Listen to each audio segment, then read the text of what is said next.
Good morning, students and my dear friends. I'm Dr. Shalini Shukla, and today is 24th of February 2022, Thursday. Motivation of the day is keep a little fire burning, however small, however hidden.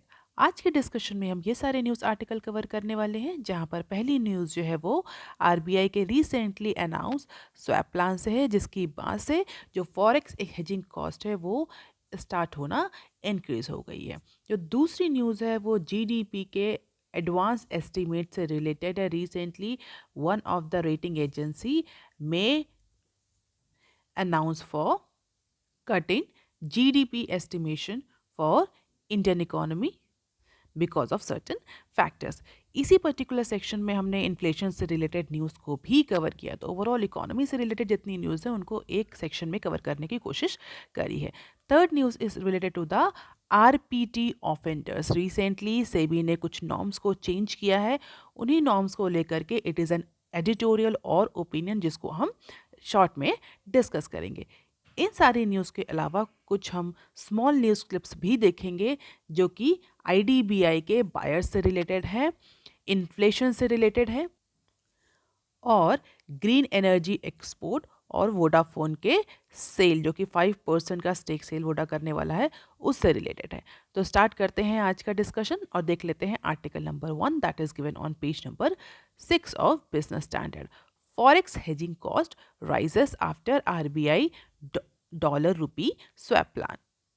22 फरवरी की news में हमने discuss किया था कि RBI जो है वो cell and by auction के लिए जा रहा है in order to smoothen the liquidity ahead of LIC IPO. And after this announcement by RBI the forex exchange hedging cost which plunge up almost 18 bps after this announcement।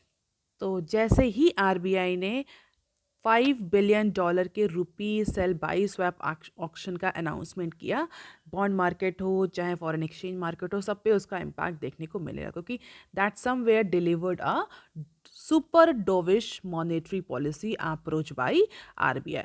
Now here is a technical term that is called as super dovish. So whenever I say dovish, yeah, dovish monetary policy approach, it simply support the low interest rate and an expansionary monetary policy. So overall एक interest rate को low करने के लिए money की supply smoothen करने के लिए expansionary monetary policy instrument adopt किया था, and that is called as dovish approach of monetary policy because they value indicators like low employment and keep inflation low. तो दो तरह के जनरली हमने सुने हैं अप्रोच, आपने न्यूज़ एनालिसिस में भी कई बार सुने होंगे, डोविश और हॉकिश। सो डोविश मॉनेटरी पॉलिसी जो होती है वो इस बात को सपोर्ट करती है कि there is a need of money in the economy in order to encourage the economic growth. That is why low interest rate is desirable. क्योंकि बेसिक जो अजम्पशन होता है इस पर्टिकुलर अप्रोच के पीछे, that an increase in economic growth leads to a high rate of borrowing among the consumer, and which finally encourage the spending, and spending may leads to increase in economic activity. So therefore Doves believe that low interest rate have few negative impact, और यही RBI का approach है। RBI ने जैसे $5 billion rupee sell buy swap auction announce किया Monday को, उसका immediate impact हमें फॉरेन एक्सचेंज हेजिंग कॉस्ट पर देखने को मिलने लगा। 1 year dollar rupee forward premium shoot up to 18 bps after this announcement. हालांकि that has been moderated at the end of trading session on Wednesday और 4.19 पर क्लोज हुआ, लेकिन 18 बेसिस पॉइंट का इंक्रीज देखने को हमें मिला 1 year dollar rupee forward options के प्रीमियम पर।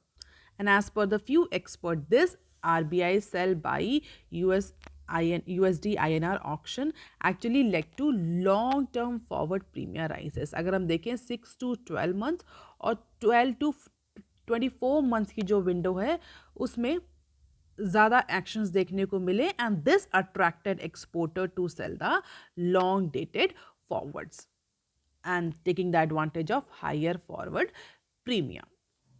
हालांकि इम्पोर्टर्स पर भी इसका इम्पैक्ट देखने को मिला, बट अगर इम्पोर्टर सेक्शंस की बात करें तो they actually do not hedge beyond the 3 months. तो इसीलिए जो long term forward premier rise हुआ उसका इम्पैक्ट हमें डायरेक्टली या ज़्यादा इम्पैक्ट हमें एक्सपोर्टर सेक्शन पर देखने को मिला। Although this particular move did impact the importers but relatively small, क्योंकि जो इम्पोर्टर्स हैं वो इस पर्टिकुलर विंडो में ट्रेडिंग नहीं करते, हेजिंग नहीं करते। उनकी जो विंडो होती है that generally does not go beyond 3 months as they have to pay forward premium upfront, unlike exporters who receive the premium. अगर फॉरवर्ड प्रीमियम्स की बात करें तो फॉरवर्ड प्रीमियम्स बेसिकली होते क्या हैं? It is the interest rate difference between the two currencies. जैसे यहाँ पर हम बात कर रहे हैं यूएस डॉलर की और इंडियन रुपीज़ के, तो यूएसडी और आईएनआर के जो इंटरेस्ट रेट में डिफरेंस है that is generally called as forward premium, and change in forward premiums is due to the movement of interest rate of the currency. So increase in forward premiums reflect the higher hedging cost for the companies. और analyst का भी यही कहना है कि जो sell and buy dollar rupee swap RBI ने announce किया है जो कि March 8 को होगा, that would use tactically by RBI as one of the tool to simply smoothen the banking system liquidity as we discussed on 22nd of February. तो बहुत ज़्यादा टेक्निकल डिटेल में जाने की ज़रूरत नहीं है। This is the scale of USD and INR exchange rate in reverse manner, जो कि हम क्लियरली देख सकते हैं कि 31 Jan 2020 को it was trading at 74.62 and now after this announcement by RBI it has been gone to 74.57. तो फिलहाल के लिए बैंकिंग सिस्टम की जो लिक्विडिटी है वो स्मूदन होगी 8 मार्च के बाद, लेकिन अभी जो आरबीआई की अनाउंसमेंट आई है उससे ये लग रहा है RBI is going to adopt the dovish approach, and because of this dovish approach तो फॉरेन एक्सचेंज जो है रेट, फॉरेन एक्सचेंज के रेट हैं they are actually fluctuating and initially they start increasing.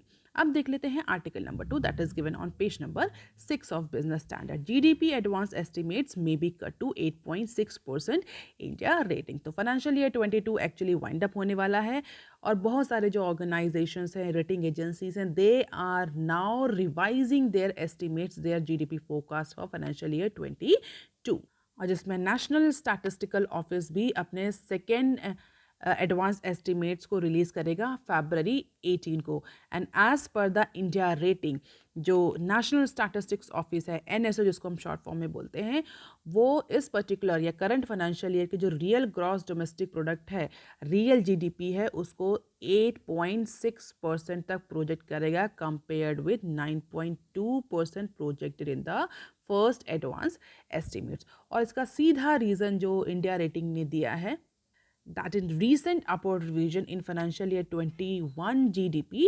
contraction to negative 6.6% from negative 7.3%, and because of change into this particular prediction, into this particular estimation, India rating estimates suggest that the second advanced estimates may peg financial year 22 real GDP approximately 147.2 trillion।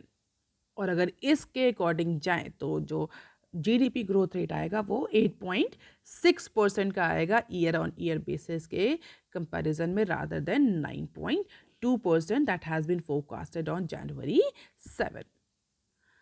तो जो ये downward revision देखने को मिल रहा है financial year 22 के GDP revision में कि 9.2 से डिक्रीज करके 8.6% तक जीडीपी प्रोडक्शन कर सकता है एनएसओ, इसका सीधा reason upward revision in financial year की 21 जीडीपी है कि जो जीडीपी फाइनेंशियल ईयर 21 की जो जीडीपी तो उसमें जो अपवर्ड रिवीजन आए to 135.6 trillion in the first revise estimates of national income, उसकी वजह से इस फाइनेंशियल ईयर की जीडीपी में या जीडीपी के प्रोडक्शन में डाउनवर्ड रिवीजन करना पड़ा, क्योंकि जो 21 की जीडीपी एस्टिमेट करी थी, एंटिसिपेट करी थी, उससे उतना ज़्यादा कॉन्ट्रैक्शन देखने को नहीं मिला। There was a upward revision in financial year 21 GDP, जिस वजह से फाइनेंशियल ईयर 22 की जीडीपी का डाउनवर्ड रिवीजन करना पड़ा है। क्यों? क्योंकि बेस अफेक्ट हो रहा है। पिछले साल अगर हमने ये कहा कि 4.2% फाइनेंशियल ईयर की GDP, it's an hypothetical number,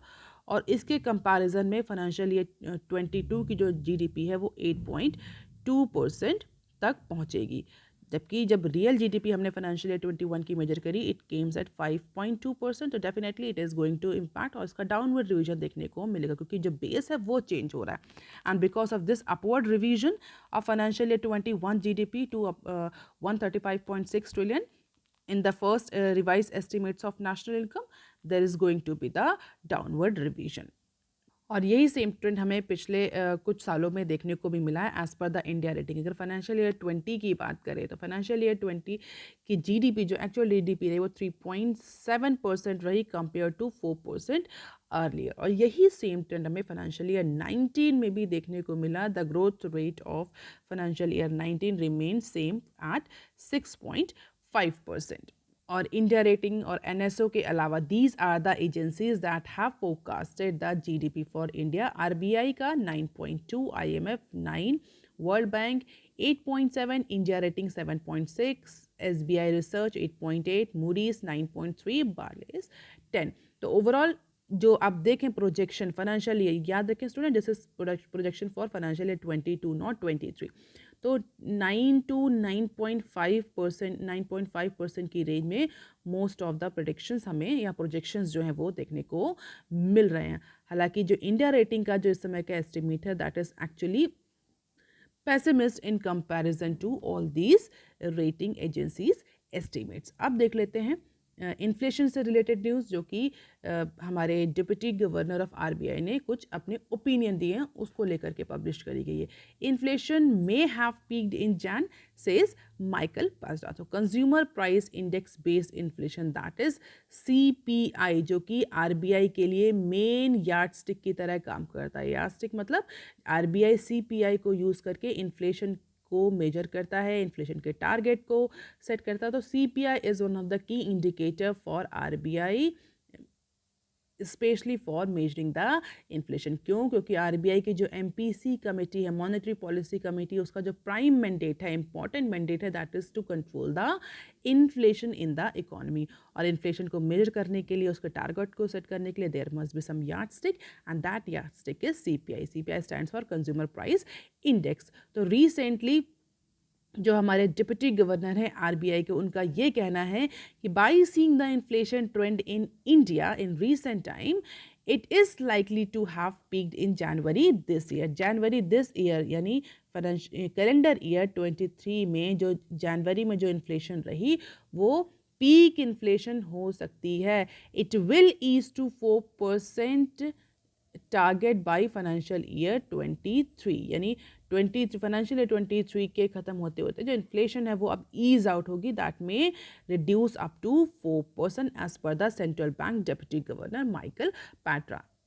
जनवरी में कितनी रिटेल इन्फ्लेशन थी या सीपीआई थी? तो अगर बात करें जनवरी के डेटा की, तो January is retail inflation accelerated to 7 months high, that is approximately 6.1%, and that was mainly due to rising food and manufacturing item prices. हमने डिस्कस भी किया था कि फूड आइटम्स की वजह से और मैन्युफैक्चरिंग आइटम की वजह से। क्यों? क्योंकि ग्लोबल कमोडिटी के प्राइसेस जो थे वो बढ़ रहे थे।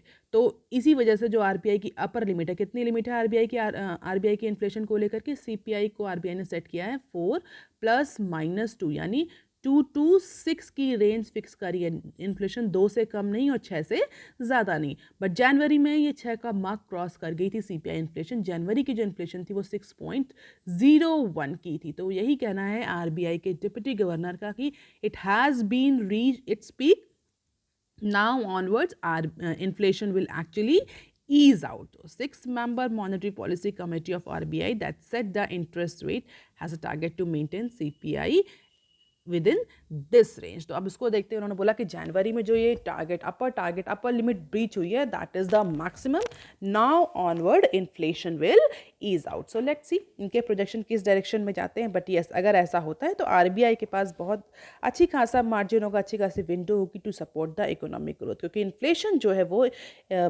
आरबीआई की बहुत सारे जो मॉनेटरी पॉलिसी इंस्ट्रूमेंट्स हैं उन पर रिस्ट्रिक्शंस लगा देती है, क्योंकि आरबीआई के पास बहुत ज़्यादा मार्जिन नहीं रह जाता कि वो मार्केट में मनी सप्लाई करे। क्यों? क्योंकि अगर हाई इन्फ्लेशन पे मनी सप्लाई और इंक्रीज़ किया जाएगा in order to support the growth, there may be the chances that there will be more and more inflation double digits में पहुंच जाएगी। तो इसीलिए आरबीआई के पास बहुत ज़्यादा मार्जिन नहीं होता अगर इन्फ्लेशन ऑलरेडी इकॉनमी में बहुत ज़्यादा होती है, क्योंकि इन्फ्लेशन में और इकोनॉमिक ग्रोथ में हमेशा ट्रेड ऑफ करना पड़ता है आरबीआई को। अगर इकोनॉमिक ग्रोथ इंक्रीज करेगी, करना चाहती है आरबीआई मनी सप्लाई से, तो इन्फ्लेशन भी साथ ही साथ बढ़ेगी, and that is a problematic situation for RBI. So ऐसा कहना है डेप्यूटी गवर्नर का कि आगे आने वाले टाइम में इन्फ्लेशन जो है, सीपीआई जो है वो रिड्यूस होगा, ईज आउट होगा।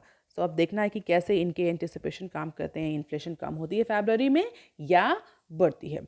अब देख लेते हैं article number 3 that is given on page number 7, regulating RPT offenders. So this is not actually a news, it is an editorial or opinion. Recently security and exchange board of India ने related party जो transaction है, जिसको हम short form में RPTs भी बोलते हैं, उनको लेकर के बहुत सारे नॉर्म्स चेंज किए हैं। अगर हम बात करें कुछ प्रैक्टिसेस की, रिलेटेड पार्टी ट्रांजैक्शंस में बेसिकली कौन कौन सी प्रैक्टिसेस आती हैं, तो जनरली कंपनीज जो अपनी सब्सिडरीज के साथ जो ट्रांजैक्शंस करती हैं, प्रमोटर्स जो अपने डायरेक्टली और इनडायरेक्टली रिलेटेड पार्टीज़ के साथ ट्रांजैक्शन करते हैं, इस तरह के जितने भी ट्रांजैक्शंस हैं वो RPTs में आते हैं। इट मीन्स अगर कोई ABDC कंपनी है, ABC कंपनी है, उसे कोई रॉ मटेरियल बाई करना है, तो वो अपनी ही सब्सिडी जो किसी और मार्केट में ऑपरेट कर रही है उससे बाई करेगी। तो this particular transactions comes under the related party transaction. It means either the company's promoter or the companies are doing any sort of money transfer, money transaction with the related party directly or indirectly. That all comes under the purview of RPT. अब ये editorial किस बारे में है? Actually जो related party transactions होते हैं, ये कॉरपोरेट गवर्नेंस और बिजनेस प्रैक्टिसेस के लिए बहुत इंपॉर्टेंट होते हैं, क्योंकि इन्हीं ट्रांजैक्शंस के थ्रू बहुत सारे करप्ट प्रैक्टिसेस होती हैं, इलीगल और मनी ट्रांसफ़र होता है, मनी सिफन ऑफ होता है, मनी की राउंड ट्रिपिंग होती है रिलेटेड पार्टी ट्रांजैक्शंस के थ्रू। तो सेबी जो है वो बहुत इस पर्टिकुलर RPTs को कंट्रोल करने की कोशिश करता है। फरवरी 2019 की अगर बात करें, as a regulator stepped up the scrutiny of this corporate governance and business practices in case of housing finance company, Dewan housing finance corporation, DHFC। उसमें एक वहाँ के इंडिपेंडेंट डायरेक्टर्स ने रेजिग्नेशन दे दिया था, और उस डायरेक्टर ने एलिज किया था कि there was a illegal related party transaction involving the promoter companies. और इसी के बाद से ये ट्रेंड जो हमें बहुत सारी अदर कंपनीज में भी देखने को मिला। जी एंटरटेनमेंट इंटरप्राइजेस में के भी एक डायरेक्टर ने इसी पर्टिकुलर रीज़न से रिज़ाइन कर दिया था, और उन्होंने जो अपने रेजिग्नेशन थे उसमें अपना पर्सनल रीज़न लिखा था, बट एक्चुअली बाद में इन्वेस्टिगेशन के बाद पता चला उस डायरेक्टर ने इसीलिए रिज़ाइन किया था कि there was certain illegal related party transactions were going on, जिसको वो रोक नहीं पा रहा था। That particular individual has given the resignation. और उसका सीधा रीज़न जो ये था वो यही था कि बहुत सारे इलीगल रिलेटेड पार्टी ट्रांजैक्शंस हो रहे थे। Several instance of poor corporate governance has been founded by these independent directors. और उसी के बाद से security and exchange board of India ने रिलेटेड पार्टी ट्रांजैक्शंस को लेकर के बहुत सारे रूल्स में मॉडिफिकेशन किया। I am not going into very much detail about these rules, but yes, अगर आप देखना चाहें तो these are the key rules that has been changed by SEBI. और ये तो अभी रीसेंट के चेंजेस हैं, 2019 के बाद से सेबी ने बहुत सारे छोटे छोटे चेंजेस लाए हैं into RPTs just to promote the good corporate governance and business practices. अब प्रॉब्लम यहाँ पर ये आ रही है कि बहुत सारे जो रूल्स हैं वो तो लाए हैं, क्योंकि अगर कंपनीज़ की बात करी जाए तो कंपनीज़ जो उनका ये कहना है कि all these rules, all these compliances are actually increasing the burden on companies. जो कंपनीज़ हैं उन पर बर्डन, कंप्लायंस का बर्डन, डॉक्यूमेंटेशन का जो बर्डन है वो इंक्रीज हो रहा है, जबकि गवर्नमेंट की पॉलिसी ऐसी होनी चाहिए जो कि बिजनेस को, ईज ऑफ डूइंग बिजनेस को इम्प्रूव करे। But SEBI is actually working against this for checking the related party transactions, illegal related party transactions. SEBI is modifying the rule, और उन रूल्स को चेंज करना टाइम टू टाइम, फिर उनका compliances ensure करना companies के लिए बहुत ज़्यादा प्रॉब्लमेटिक है, स्पेशली ऐसी कंपनीज के लिए जिनका वाइड नेटवर्क है। इट मीन्स ऐसी कंपनीज जिनका जो सब्सिडरीज हैं वो अप्रॉक्सीमेटली हर सेगमेंट में काम कर रही है। जैसे कि हम बात करें टाटा की कॉन्ग्लोमरेट जो कंपनीज हैं, टाटा की बात कर लें, रिलायंस की बात कर लें, अडानी ग्रुप की बात कर लें, बहुत सारी कंपनीज जिनकी सब्सिडी डिफरेंट कंट्रीज़ में हैं, डिफरेंट डिफरेंट सेगमेंट्स में वो ऑपरेट कर रही हैं कंपनीज, एस बहुत सारी उनकी एसबीयूज़ हैं और वो उनकी एसबीयूज़ आपस में ट्रांजैक्शंस करते रहते हैं।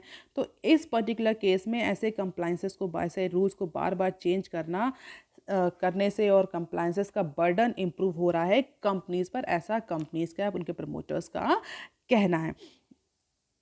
हालांकि सेबी का अपना अपना पॉइंट ऑफ व्यू है। सेबी का ये कहना है कि अगर सेबी इस तरह के रूल्स को मॉडिफाई नहीं करेगी टाइम टू टाइम, अगर उन्हें चेंज नहीं करेगी, तो जो कॉरपोरेट गवर्नेंस है वो इंश्योर नहीं होगा। Good corporate governance and business practices will not be promoted in the country, जिससे कि जो इन्वेस्टर्स हैं, जो शेयर होल्डर्स हैं, कंज्यूमर्स हैं, उनका जो इंटरेस्ट है वो हॉल्ट होगा। एक डिस्टॉप मार्केट जो है, मार्केट में डिस्टॉर्शन देखने को मिलेगा। इंडिया की ग्लोबल लेवल पे इमेज खराब होगी because of the bad corporate governance, and there will be no transparency in the system. हालांकि एक्सपर्ट जो हैं, जो कंपनीज के जो रिप्रेजेंटेटिव बॉडीज़ हैं, उनका ये कहना है कि जो भी ट्रांजैक्शंस में जो भी रूल्स लाए, उसमें किसी भी तरह का एग्जम्पशंस नहीं प्रोवाइड किया गया, ना ही किसी भी ऑर्डिनरी कोर्स ऑफ बिजनेस में on arms length basis. Arms length basis क्या होता है, मुझे कमेंट सेक्शन में लिखकर बताइए। ऑल दो दोस्त हु आर परसुइंग एमबीए और any other managerial program, they must be knowing. Arm length pricing होती है जो बेसिकली यूज़ होती है जब दो कंपनीज, रिलेटेड कंपनीज आपस में ट्रांजैक्शन करती हैं। Although I am not going to very much detail into this, but yes, this is also one of RPTs. तो ओवरऑल जो इस आर्टिकल का पर्पस है वो यही है कि सेबी को कहीं ना कहीं ट्रांसपेरेंसी और बर्डन में ट्रेड ऑफ करना पड़ेगा। There should be the balance in the competing interest of either transparency और द कंप्लायंसेस बर्डन, क्योंकि बार बार रूल्स चेंज करने से कंप्लाइंसेस को इंश्योर कराने के लिए ऑडिटिंग कंपनीज को भी, और बड़ी बड़ी ऐसी कंपनी जिनका लार्ज नेटवर्क है सब्सिडीज, उनको भी अपने नेटवर्किंग में, बिजनेस स्टाइल में बहुत सारे चेंज करने पड़ते हैं, एंड दैट इज इंक्रीजिंग और that is actually somewhere halting the ease of doing business in India. So इसी को लेकर के पूरा आर्टिकल है। अब देख लेते हैं some other news clips. Inflation may not stay in sync with MPC estimate. अभी रिसेंटली हमारे जो डिप्टी गवर्नर है उन्होंने ये कहा कि जो इन्फ्लेशन है वो जनवरी में अपने पीक पर पहुंच गई, अब इसके बाद से वो रिड्यूस होगी। But as per the recent data, as per the recent microeconomic indicator, under the compulsion of on going assembly election, the government is keeping low the prices of petrol and diesel despite of the Ukraine and Russia crisis.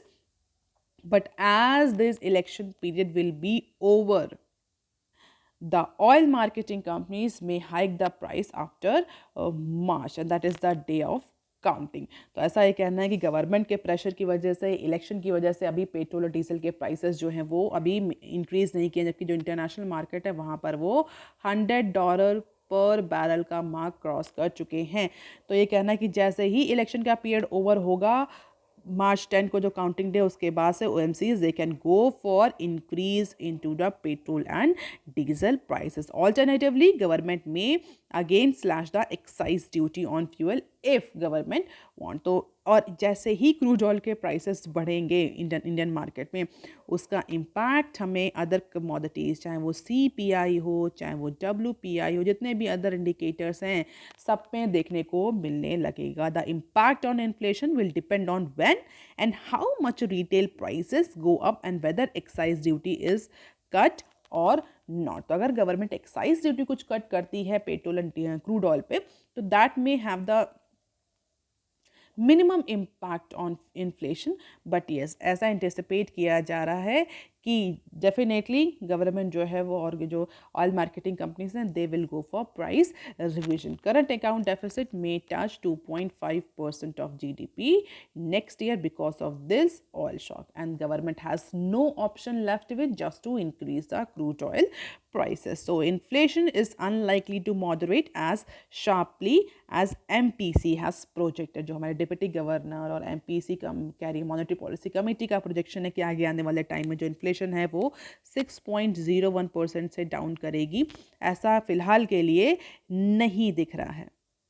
And this is the graph of retail inflation in case of fuel. This blue bar indicates the petrol, black bar indicates the diesel, and this is the trade, import and export, petroleum trade of India. कितना increase हुआ export और कितना increase हुआ import in comparison to the last year. And this is the petrol and diesel prices into the major metropolitan cities. तो as per all these data, फिलहाल के लिए inflation पर control करना बहुत बड़ा challenge है RBI के लिए. अब देख लेते हैं next clip. Special dispensation on voting rights not likely for IDBI buyers. तो गवर्नमेंट जो है वो IDBI के नए बायर को फिलहाल के लिए कोई बहुत ज़्यादा वोटिंग राइट्स देने के फेवर में नहीं है.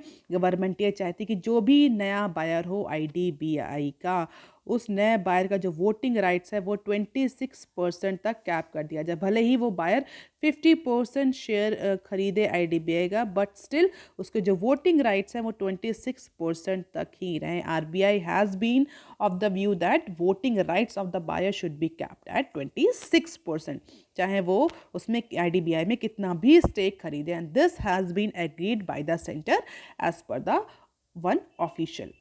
I hope that many of you might be knowing that IDBI is going for strategic sale और इसीलिए LIC को भी उससे एग्जिट करने को बोला जाता है. हालांकि LIC is not in favor of exiting from this particular venture, क्योंकि LIC की जो आगे की बिजनेस पॉलिसी है वो इससे इस पर्टिकुलर कंपनी के एक्विजिशन या इस पर्टिकुलर कंपनी से के बिजनेस से रिलेटेड है, तो कहीं ना कहीं कोलैबोरेट और सिनर्जी जनरेट हो रही है. LIC जो है वो IDBI से कम्प्लीटली एग्जिट नहीं करना चाहती फिलहाल के लिए, और अब जो है IDBI that is going for strategic cell, तो उसके लिए एक्सप्रेशन ऑफ इंटरेस्ट इनवाइट कर दिया गया. तो बहुत टाइम से ये बात चल रही थी कि जो IDBI का नया पैर होगा उसको कितने % वोटिंग राइट दिए जाएंगे. फाइनली 26% की कैपिंग डिसाइड हुई बिटवीन RBI एंड गवर्नमेंट. इसके अलावा जो नया बायर होगा उसके पास फ्रीडम होगी that they can appoint the CEOs and the key personal, but yes जो पोटेंशियल वोटिंग राइट है वो 26% तक ही रहने वाला है. RBI to vet potential buyer at expression of interest stage. तो अब RBI जो है वो पोटेंशियल बायर को फिलहाल के लिए इवैल्यूएशन की प्रोसेस में जाना है. जितने भी बिडिंग्स आई होंगी, जितने भी कोटेशंस आई होंगी, उसके बाद फाइनल जो आगे स्टेप्स होंगे वो होंगे. अब देख लेते हैं next clip. Green energy export to touch $500 billion Ambani. Green energy को लेकर के, ग्रीन हाइड्रोजन को लेकर के बहुत सारे इन्वेस्टमेंट हो रहे हैं. कल के न्यूज़ में हमने डिस्कस भी किया था, चाहे वो अडानी ग्रुप हो, चाहे वो रिलायंस ग्रुप हो, चाहे वो गेल हो, सब ने अब ग्रीन एनर्जी के फील्ड में इन्वेस्टमेंट करना स्टार्ट कर दिया और ह्यूज अमाउंट का इन्वेस्टमेंट कैपिटल एक्सपेंडिचर की प्लानिंग भी करी है. And as per the Mukesh Ambani, chairman and managing director of oil telecom conglomerate that is Reliance industry RIL, as per him, the India's green energy export could reach up to $500 billion in upcoming 2 decades. आगे आने वाले 20 सालों में India का जो green energy का export है वो $500 बिलियन तक पहुंच सकता है. और ये कब कहा उन्होंने, जबकि RIL जो है वो ग्रीन सेक्टर में, ग्रीन एनर्जी सेक्टर में ह्यूजली इन्वेस्ट कर रहा है. चाहे वो सोलर इक्विपमेंट मैन्युफैक्चरिंग हो, चाहे ग्रीन हाइड्रोजन प्रोडक्शन हो, चाहे एनर्जी स्टोरेज को लेकर के कोई भी इन्वेस्टमेंट हो. तो आगे आने वाले 20 सालों में एक ह्यूज ग्रोथ पोटेंशियल प्रोजेक्ट किया है मिस्टर अंबानी ने. और definitely statements like this may further improve the investment, may further improve the capital expenditure investment into this sector. और इंडिया को इस पर्टिकुलर इन्वेस्टमेंट से और इस अगर इस सेक्टर में इन्वेस्टमेंट बढ़ता है, green energy, green hydrogen, energy storage, definitely India के बहुत सारे जो इंटरनेशनल ऑब्लिगेशंस हैं, कमिटमेंट्स हैं, इंडिया को वो अचीव करने में बहुत ज़्यादा हेल्प मिलेगी. And that is the need of future also, क्योंकि जो फॉसिल फ्यूल है उनकी भी एक लिमिटेशन है, they are now getting depleted. So और उसके जो इन्वायरमेंटल इम्पैक्ट पड़ रहे हैं उसकी वजह से भी बहुत ज़्यादा हार्म हो रहे हैं, ग्लोबल वार्मिंग और अदर तरह की डिजीजेस क्रिएट हो रही. And that is the only way for the India and for rest of the country.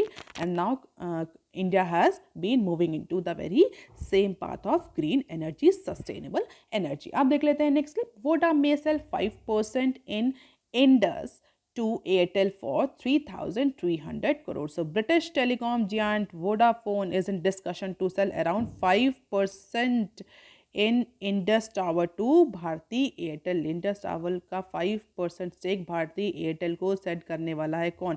VI नहीं, British telecom giant that is Vodafone जो है वो अपना 5% स्टेक इंडस में भारतीय एयरटेल को सेल करने के लिए नेगोशिएशन कर रहा है, जिसके थ्रू वो अप्रॉक्सीमेटली 3,300 करोड़ का फंड रेज करना चाहता है। And that particular proceed will be pumped into the Indian entity that is VI. Vodafone idea जो है इंडियन सब्सिडरी जो है उसमें ये 3,300 करोड़ पंप किए जाएंगे just to support this financially crunched company. Recently Vi में गवर्नमेंट का भी स्टेक हो गया है। और वोडा अगर आप बात करें ब्रिटिश पेरेंट कंपनी की, तो उसने 2 साल पहले ये अनाउंस किया था कि इंडिया में जो उसका इन्वेस्टमेंट है इन टर्म्स ऑफ वीआई, उसको उसने ज़ीरो वैल्यूएशन कर दिया था उसका, और उसने कहा था कि हम आगे फ्यूचर में किसी भी तरह का इन्वेस्टमेंट वीआई में या इंडियन सब्सिडी में नहीं करेंगे।